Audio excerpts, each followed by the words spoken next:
Good morning, Lorcana Goons. You're watching the channel. I'm here with Bag in the morning, and we're gonna go over some top 8 deck lists. How you doing, Bag? We're doing good, doing good. We've been prolonging this one a little bit, but I'm glad we're finally going to get this one done. This one seems to be the one of the higher prize tournaments, I believe, Yeah. and I know, and we have a nice selection in the top eight, hmm similar to last time's video, but we got one little difference this time. So let's go ahead and go over that difference today. One extra addition, but let's start with these. This bearded dragon top 8. They split top 8, and the prize pool is like a $1,600. So if I was in that prize pool top 8, I'd probably want to split too. But we're not gonna take too long. The first one is gonna be Alexander McVeigh. This is a princess mid range deck as we've seen before, and people are still playing that Cerberus, man, and that You Have Forgotten Me, which is so broken, right? It's very broken. Shout out to Jeff. I was talking to him about the deck. He has the Kronk in there, secret goo. Have to leak his secret goo right here. So instead of the Cerberus, he's playing the Kronk because the six strength actually kills a lot more than the Cerberus would. So it does come out a turn later, but I think the one extra strength is a lot. Yeah, the Cerberus. It's either you play Cerberus or you play stuff like Kronk. Either way, you have to play some type of mid range card, right? So you can combat those like really big willpower characters. And I like that he's playing Hades. I think Hades is really slept on. It's a part of your role with a body, and it's really good at netting you back some advantage cards you need, like Rapunzel in the later game. I've always liked the Hades. I think Hades has always been a good card. Same with the part of your world. Hmm. I was playing that in originally when I had bought the starter deck, and I was like, this card's broken because I pulled it, and I was like, I'm just gonna use that and Hades, and I thought it was pretty good. And that was an unrefined deck. So in a deck like this, guarantee it's putting in work. Yep. But we'll go to the second one because it's pretty much the same deck list, bro. It actually is the same deck list, card for Yeah, card. same deck list. The exact same deck list, card for card. This is from Farouk Bati. Yeah, it's same deck list. I imagine that some of these people are homies, right? They're playing the exact same list, or we're hitting a level of Lorcana now where we're starting to see net decking, which isn't a bad thing. But net decking is, if you don't know what it is, it's basically when you see a list online that maybe topped or won a tournament, maybe some inspiration from somebody, and you copy the exact same list. And there's nothing wrong with that because at the end of the day, you have to pilot the deck. But what do you think about this coincidence? I think I don't think it's anything too crazy or coincidental because like when we go to tournaments, we have like 4 or 5 heads with us, and we if we end up in the top eight, we're at least for us, we're playing different decks. But I mean, I can see the strategy in trying to play the same deck. So I can see a lot of the homies and being in the top eight with the same deck. I don't see it too crazy.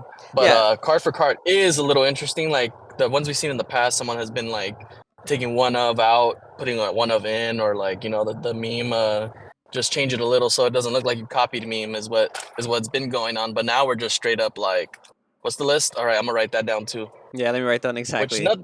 nothing wrong with it. I don't know if it specifically means we're defining a Lorcana meta, but I'm hoping a Lorcana meta is forming and having this many different colors in the top eight. Okay. Yeah. Like you said, I don't. I think the only reason we probably don't have the exact same deck list amongst our friend group is probably just because of scarcity of cards. Still, like it's hard to find some. But I mean, I don't see why if you have the ability to play the exact same list as your homie, if you guys are confident, then why not, right? And then Yeah. next one is going to be John Lawrence. This is another Amber Steel deck, Princess mid range, pretty close to the Got one the we just saw. Moana in there. Yeah, pretty close, except he has Moana, and he's playing three Cerberus instead. The ratios are a little different, and then add the addition of Moana. I think the only difference is that this person is not playing Hades. They're instead playing Moana and an extra copy of Hans. Is that yeah the 13th in line.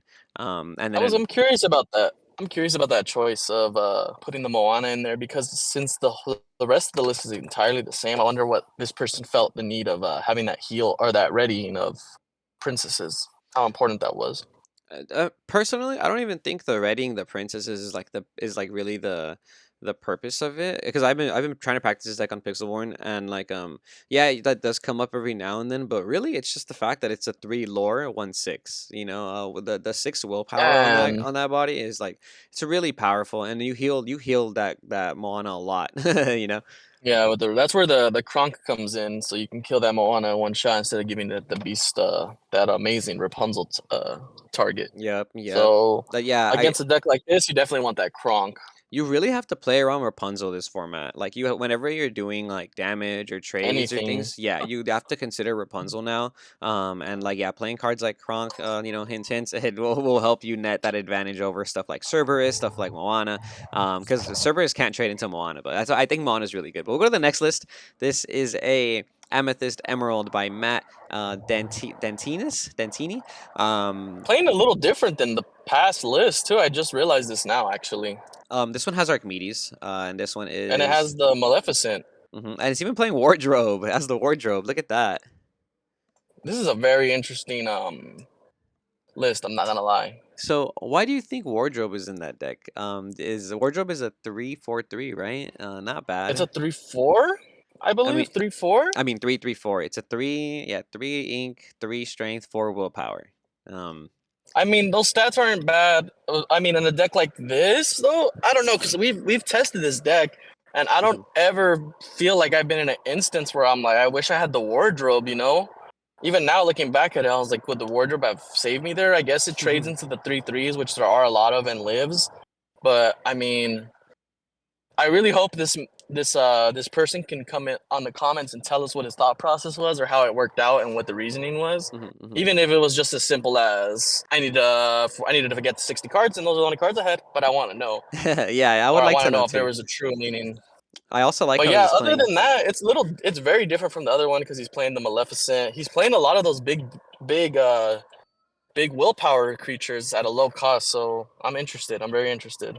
Yeah, he's also playing a lot of the one drop characters. Like he's playing three Duke of Wesselson and three Archimedes, which is an extra pair, an extra like 6 1 ink characters that we've seen from this previous deck So list. Usually we only see like an Olaf and a Pascal and maybe the Maleficent bidding her time. But yeah, adding the extra one drops kind of cool in my opinion. I don't know how the necessary they are. four Yeah, don't know how four extra necessary. one drops is insane though. Like, Hmm.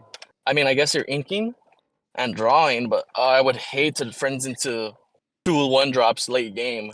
Two Duke. It's three Duke and three Archimedes, but yeah, and then he's even playing two of the genie, the two cost genie, and I wonder why. Maybe it's just for the curve, because that is the only other like 2 ink character. It's just four Flynn and two genie.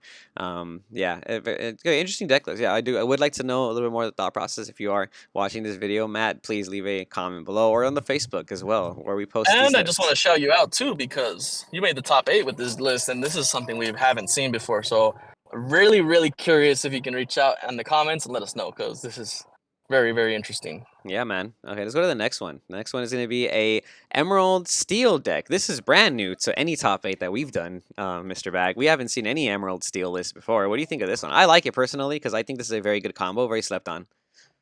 I like it. I think it's interesting. The only issue I have, obviously, is going to be the fact that we have no card advance, no generation of cards at all. We have no draw.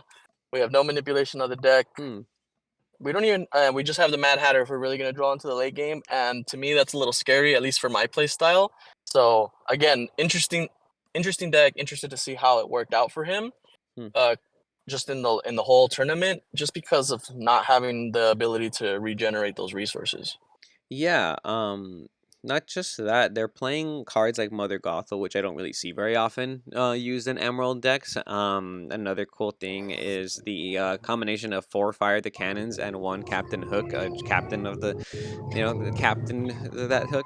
Um, but Hands here really just he's like, I'm not gonna deal with a bunch of creatures on board. I'm gonna have cards that out it. So that involves me using gray cards, or steel cards. So he made a green deck or emerald deck, and then he's like, what are the steel cards that pop? yeah, That yeah. spot removal. He's like, that's my deck. Where's the removal at? And he's also even they are also even playing Corella, which is a 2 ink character you don't really see often played in the Emerald engine. And I do want to point that out too because I think Corella isn't bad either. It I has think Corella's good. really high willpower. So like it'll probably quest a couple times in that match. So I imagine a lot of it is like your matchups too. Like if Emily Moeller, if Emily ran into any aggro decks, then your matchup is so powerful. This deck looks looks like it smashes like any like whole new world kind of decks or like like decks that play one ofs or even two cost. So who knows, man? Maybe if this deck would have played the Emerald Amethyst deck, who knows who would have won? Fire the four, fire the cannon, so strong. Yeah, I want to point out that I do about Cruella that I do really like Cruella because I don't play Cruella in the build I've been testing, but when someone else plays Cruella against me, it's just really awkward to want to get rid of her or how to get rid of her, and she just kind of becomes like a pain, just chilling on the side, and you're like, oh, how am I gonna get rid of that Cruella? I don't want to waste my cards on it. Yeah, yeah, exactly. Yeah. Okay, so we'll go to the last few lists. The next ones are gonna be Ruby Amethysts, and to be honest, two of these are actually the exact same deck list, card for card. So this first one is gonna be Nick Nandrahog. Nothing too crazy. He's got the broom package, but I don't see any Mickey sorcerers in here. So he is a broom goon. I think you can play the brooms without playing the Mickeys. I don't like the Mickeys. I like the brooms because it just makes sense, right?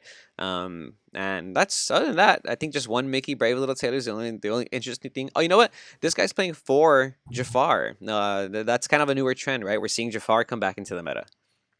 I'm a fan of Jafar. I love Jafar, especially in Ruby Amethyst because, like I've said in many other videos, you're not doing a lot until the later games, and your hand's just getting huge. And that Jafar is getting scarier and scarier. Hmm.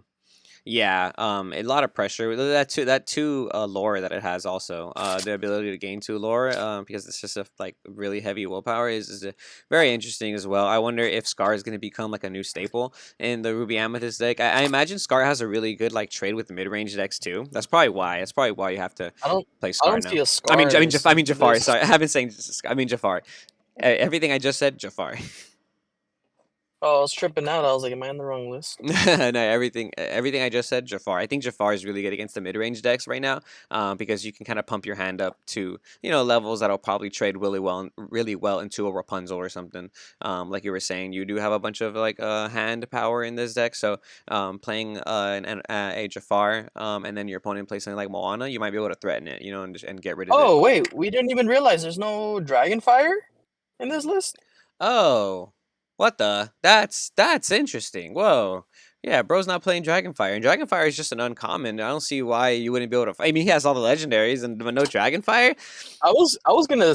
I think I'm just guessing here, but if you're playing for Jafar, you're gonna drop that turn 4, assuming your hand's big. It becomes a Dragonfire, or it prevents them from questing at the very least. I don't So know, I can. man. Dragonfire is so broken. Like, how do you? I know. Yeah, I know. That's why What? I'm just confused. What? That's a Okay, little. yeah. Now I'm That's a mind little blown. like techie. That's a little techie. I'm not gonna lie, because Yeah, you expect a Dragonfire all game, and then he's just like, "Oh, I don't play Dragonfire." You're like, yeah, "What?" like turn 5, you're playing around Dragonfire and just never comes, and you're just like, what the heck? That's kind of crazy. I think Dragonfire is too good not to play, but it is an uninkable card, so maybe that has something to do with it. But wow, no Dragonfire, not even two. Because sometimes we see two Dragonfire. That way they shuffle it back in with the brooms, but not even one or two. No Dragonfire by Nick Nandrahog. Wow. Okay, a little spicy there. I'll give him that, Mr. Broom Goon. We'll go to the last two Yeah. because these are gonna be identical lists, and they are playing Dragonfire. Before those next two, I want to say, Nick, if you see the video, please comment below. Let us know that no Dragonfire worked. Yes, let us know. Let us know, Nick. Or on Facebook. But yeah, last two is going to be Thomas Engel and Pat O'Neill. Identical deck lists, like it's purely identical deck lists. Probably homies that probably went together as well, just like the Amber Steel people, playing the exact same list. And they are a couple of Broom Goons. They're playing 4 of the Brooms and 2 of the Mickeys, and 4 Dragonfire. So nothing too special in my opinion about this one. We got some Pongos and some Goofies for the evasive and 3 Befuddle. I do want to add, just because I like how we shifted in the Ruby Amethyst deck. Everyone's playing Goofy now at the very least, Hmm. if they're not doing the Goofy Pongo. Like I said in the past, I'm a fan of the evasives in the red. I don't know what it is. The evasives just looks more appealing in Ruby. So if I was still playing Ruby Amethyst, if I wasn't bored of it and I wasn't trying to like, I would play something with like more evasives, like the Pongo, the Goofy, and even the Tigger, like in the last list we saw. The But this Tigger. one, nothing wrong with this list. I think it's good, generic list. If you're like, I don't know, I've never played Lorcana, I don't know what deck to play. What am I gonna play? Here, take my Ruby Amethyst.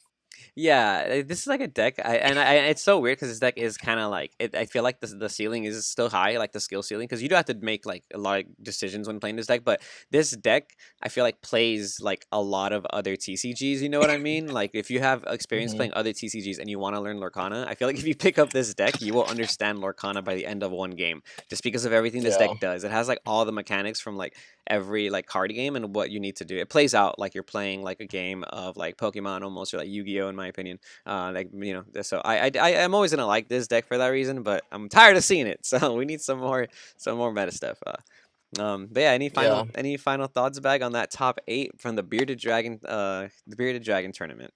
I do have some final thoughts, not specifically to the Bear Dragon tournament. Shout out to them for hosting such a like tournament, big tournament, 60 players with a pretty high prize pool. Yeah, Um, I do want to ask the Lorcana Goons fans out there what they prefer on these videos. If we do a full top eight for the end of the week, bi-weekly, monthly, or just continue doing them daily so we get a full meta analysis for a longer period of time as opposed to doing it daily.